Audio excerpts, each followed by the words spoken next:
When sculpting in clay, you can always add or subtract. That's the only two options you have.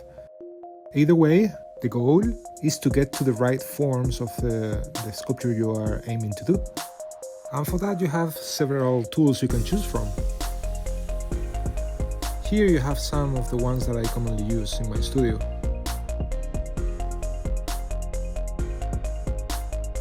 This is an example of the thigh build for the online course. First I add the main volumes and recreate the forms.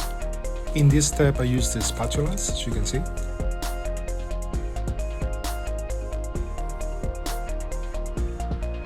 And once I have that, I refine the volumes by using a rake tool. And once I am happy with the results, I refine the surface using another rake tool, finer rake tool.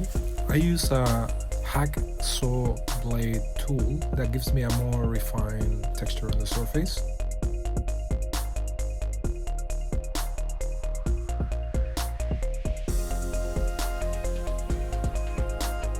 Once I finish this, I use the Scotch-Brite to smooth the surface to the highest level, and with that I can start seeing the volumes that I am building, so I can make adjustments.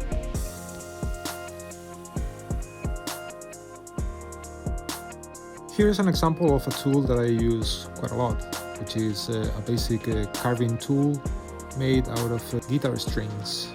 The bass string, the thickest one, is the best to make a very fine carving tool.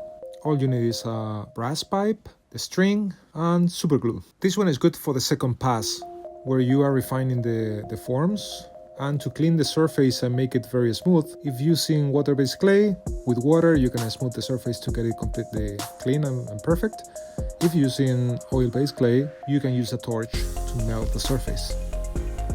You can choose to leave the surface pretty smooth, or you can choose to add textures, which is something, it can be added afterwards.